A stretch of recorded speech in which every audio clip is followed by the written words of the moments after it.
I was just interested to know your different Rieslings. Do you do different styles? So some with some off dry, a bit more, some Absolutely. dry. So I guess part of the Riesling, the attraction to Riesling is how diverse it is, not only for matching with food, but there's a huge spectrum that you can make it in. So all the way from like super dry sparkling wines, if you want to go down that path, super dry table wines with bone dry, no residual sugar, all the way through to 200 grams per litre of botrytis or cane cut ice wine, Riesling, anywhere in between.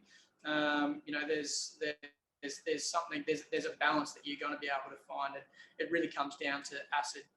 Acid is really, really important with Riesling and having that balance. So our biggest selling Riesling, and I guess what we're best known for, is called the Traditional, Pike's Traditional Riesling.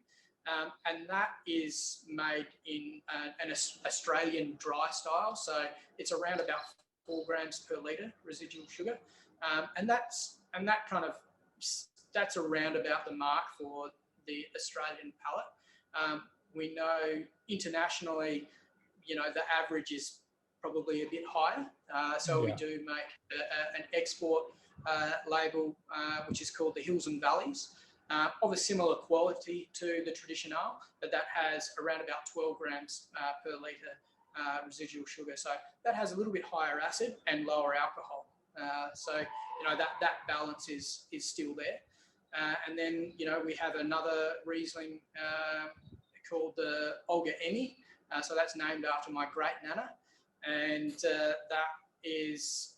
that's quite a lot sweeter. So that's in that kind of 40 to 50 grams per litre style of Riesling. Still a table wine, not as sticky, but yeah, still deliciously balanced. And then I guess our flagship Riesling is called the Merle. That's our reserve Riesling. It comes off a single block, probably,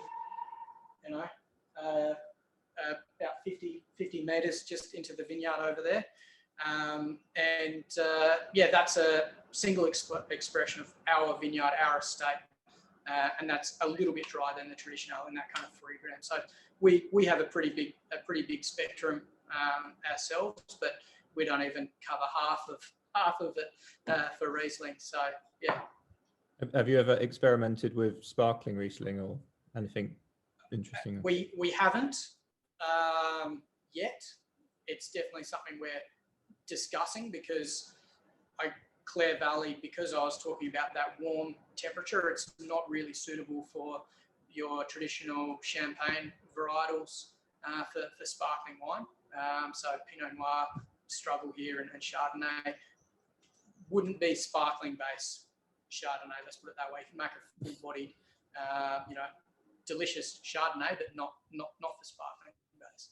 So if we were going to do a sparkling, it'd probably be a Riesling, but there's bigger fish to fry before we get there. Pardon the pun. Excellent.